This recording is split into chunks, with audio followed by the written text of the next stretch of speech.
حضرت جنید بغدادی جو سید سے کشتی آ رہے تھے حضرت ہیں، جتن جتن ہر کوئی کھیڑے تو ہرن کھیڑ فقیرہ، جتن دا مل کوڈی پیسی ہرن دا مل ہیرا ہیں۔ حضرت جنید پھر حکم آیا جنید مخلوق سے علیحدگی اختیار کر لے۔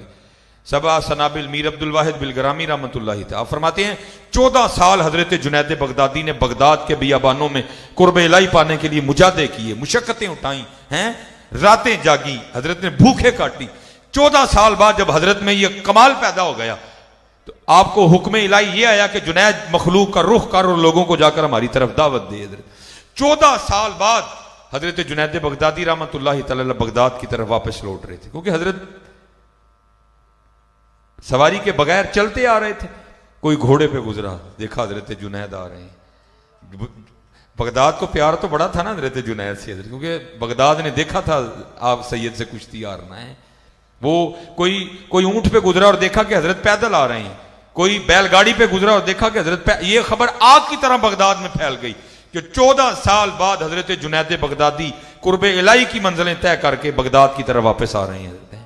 تو کیا ہوا؟ وہ لکھا کہ سارا بغداد نا وہ پھول لے کے حضرت کے استقبال کے لیے نکل آیا۔ سارا بغداد باہر آ گیا کہ حضرت پہ پھول پھینکنے حضرت ہیں، اور بڑے باریک لوگ تھے حضرت ہی۔ جب آپ نے دیکھا نا کہ سارا بغداد پھول لیے کھڑا ہے تو اپنے آپ کو مخاطب کر کے کہتے ہیں اوے جنید، وہ نفس جنہوں 14 سال دی لڑائی کر کے ٹایا ہے، جینے پھول اتر ڈگے دینے دے پھر موٹا ہو جانا کی کرا کیویں جان چھڑاواں لوکاں کول ہے اللہ۔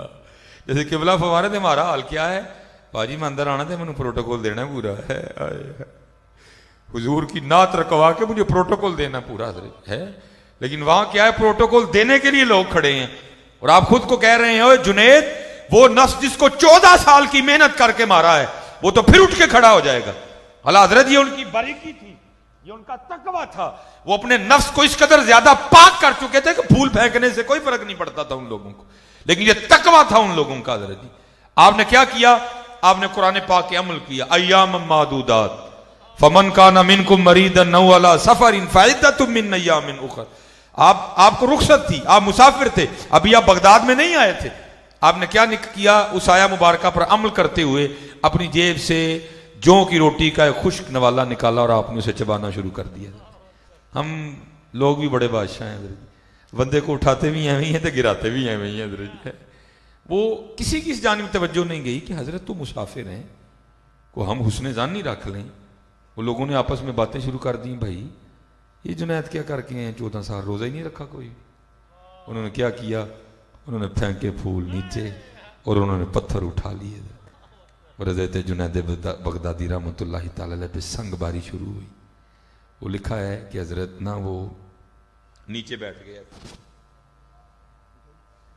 وہ تاکہ سرکوں کو پتھر نہ لگے، وہ پتھر برستے رہے اور حضرت خود کو مخاطب کر کے کہتے رہے جنید اون چنگا رہے ہیں، اپنے نفس کو مخاطب کر کے اون چنگا رہے ہیں۔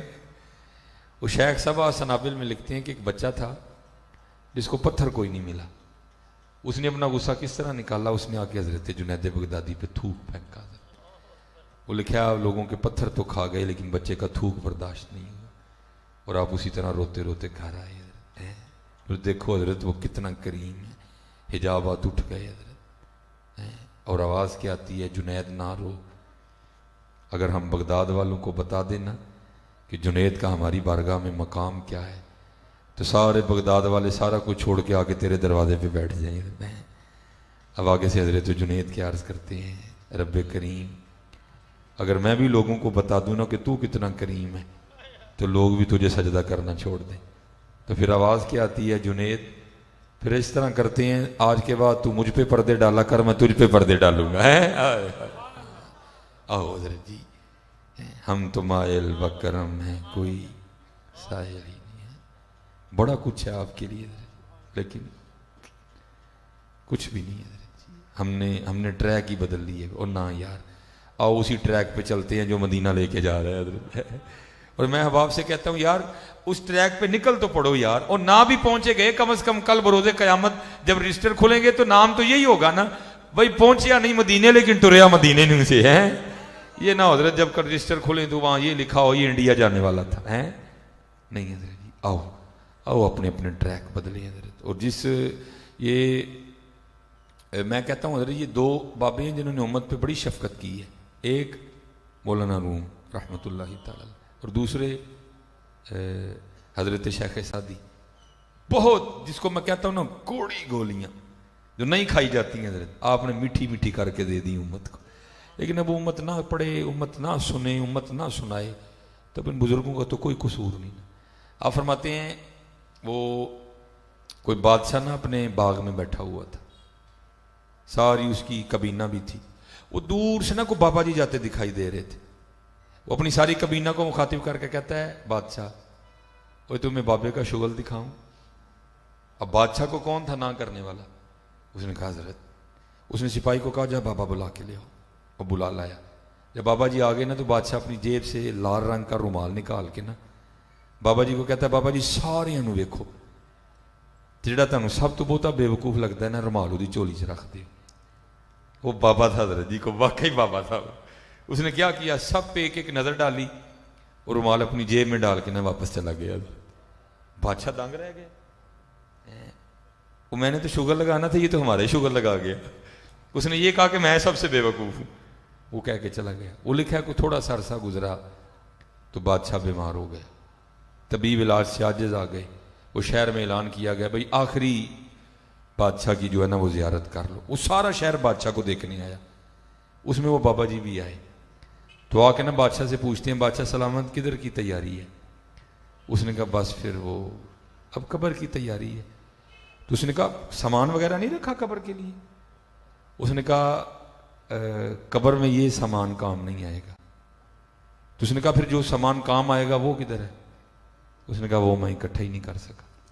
تو لکھا وہ بابا جی نے رومال اپنی جیب سے نکال کے نا بابا جی کے بادشاہ کے سینے پہ رکھا اور کہنے لگا بادشاہ تجھے یاد ہے تو نے یہ رومال مجھے دے کر کہا تھا جو سب سے زیادہ بے وقوف ہے رومال اس کی جیب میں ڈال دو گود میں رکھ دو. تو اس وقت رومال میں اپنی جیب میں ڈال کے چلا گیا تھا لیکن آج میں رومال تیرے سینے پہ رکھ رہا ہوں کیونکہ سب سے بڑا بے وقوف تو ہی ہے. اللہ نے تجھے وقت بھی دیا اللہ نے تجھے مال بھی دیا اللہ نے تجھے صحت بھی دی لیکن پھر بھی تو آخرت کے لیے تیاری نہیں کر سکا. ہاں حضرت جی آؤ تیاری کریں میاں جی یہاں نہیں رہنا کوئی بھی. حضرت ان مکانوں میں رہو ضرور لیکن ان سے جی نہ لگانا یار. ان گاڑیوں میں بیٹھو ضرور لیکن ان سے جی نہ لگانا یار. ہاں پیسے کماؤ ضرور لیکن پیسے کمانے کو کمال نہ سمجھ بیٹھنا. پیسے کمانے کو اپنی زندگی کا مقصد نہ سمجھ بیٹھنا. نہیں مقصد اللہ اور اللہ کا رسول ہے حضرت جی. یہ ضروریات ہیں حضرت جی. اور حضرت جی اگر اس کو ضرورت رہنے دو گے تو زندگی سوکھی گزرے گی. اگر اس کو مقصد بنا لیا تو بڑا مشکل ہو جائے گا حضرت. پھر مولانا روم رحمت اللہ اسی انداز پہ یہ پہلے یہ ہے پھر اس کے بعد تیسری ہے. میں تینوں سناؤں گا حضرت. اسی انداز پہ پھر مولانا لکھتے ہیں فرماتے ہیں کہ کوئی بادشاہ اسی طرح اپنے باغ میں بیٹھا ہوا تھا. بارش برسی سی بڑی ٹھنڈی سی ہوا چل رہی تھی. بادشاہ بیٹھا موسم سے لطف اندوز ہو رہا تھا. اس کو دور سے نا ایک فقیر جاتا دکھائی دیا مولانا روم جس کے ہاتھ میں کاسا تھا کاسا ایک گدائی. وہ پیچھے جو سپاہی کھڑا تھا نا ننگی تلوار لی اس کو کہتا ہے یہ دور جاتا تجھے فقیر دکھائی دے رہا ہے مجھے دکھائی دے رہا ہے تجھے بھی دکھائی دے رہا ہے. اس نے کہا ہاں. اس نے کہا جا اس کو بلا کے لا بڈھا بندہ ہے منگنڈے آئے میرا دل کردا ہے دی فقیری نو امیری سے بدل دیا. وہ گیا جا کے نا وہ سپاہی اس فقیر کو کہتا ہے اوہ فقیر تیرے تو نصیب ہی جاگ اٹھے. اس نے کہا کیوں کیا ہوا. اس نے کہا بادشاہ کو تجھ پہ پیار آیا اور اس نے مجھے بھیجا کہ جاؤ اس فقیر کو بلا کے لاؤ میں اس کی فقیری کو امیری میں بدل دوں. حضرت جی ہے اوکھا پینڈا فقیری والا لیکن مزہ بڑا جی. حضرت جی حضور نبی علیہ السلام نے فرمایا میری امت کے فقیر میری امت کے امیروں سے 500 سال پہلے جنت میں جائیں گے. ان لوگوں کو پتہ تھا کہ فقیری میں کیا کمال ہے اس لیے انہوں نے اپنی فقیری نہیں دی کسی کو بھی. وہ فقیر بھی وہ فقیر نہیں تھا. ایک فقیر ہوتا ہے دنیا کا فقیر لیکن ایک فقیر ہوتا ہے اللہ اور اللہ کے رسول کا فقیر. وہ اللہ اور اللہ کے رسول کا فقیر تھا دنیا کا فقیر نہیں تھا. جس کے لیے غالب نے بھی لکھا تھا بدل کر بھیس فقیروں کا غالب تماشا اہل کرم دیکھتے ہیں. میں نے اپنی زندگی میں صرف ایک فقیر دیکھا ابھی تک اس طرح کا میں آپ کے لاہور تقریر کرنے آ رہا تھا، میرے پاس مہران ہوتی تھی تب. تو اب تو یہ پیر و مرشد نے کچھ ڈیوٹیاں لگا دی ہیں کہ اکیلے نہیں نکلنا، اس لیے اب ساتھ بچے بھی ہوتے ہیں. میں تب اکیلا ہی سفر کیا کرتا تھا، لیکن یہ جو اکیلے میں مزہ ہے وہ مزہ نہیں ہے. جو کلے ہونے سا پتہ نہیں نال کیڑا کیڑا ہوندا سی، وہ نال کیڑا کیڑا ہے تے وہ کوئی نہیں ہے، وہ نال بڑا مزہ ہوتا تھا. بہرحال اللہ ان بچوں کو سلامت رکھے، یہ بھی چلو بڑی محبتیں کرتے ہیں. میں حضرت جی یہ مرید کا کراس کر کے نا، مرید کا اور راوی ریان کے درمیان میں ظاہر دور آتا بندے کو دکھائی دیتا ہے کہ آگے کیا ہے. ایک بابا جی کھڑے تھے حضرت، جو سڑک کراس کرنا چاہتے تھے لیکن ہو نہیں رہی تھی ان سے. جو سڑک کراس کرنا چاہتے تھے ہو نہیں رہی تھی، تھوڑا سا چلتے پھر پیچھے آ جاتا. میں نے جا کے مہران سائڈ پہ لگائی، باہر نکلا، اس کو لاک کیا. میں نے بابا جی کا ہاتھ پکڑا اور گاڑیاں روکتے ہوئے نا میں ان کو دوسری سمت لے گیا. خصا انہوں نے بڑا پرانا سا پہنا ہوا تھا، کپڑے بھی ایویں تھے، ہاتھ سے بھی بڑے لاغر اور کمزور.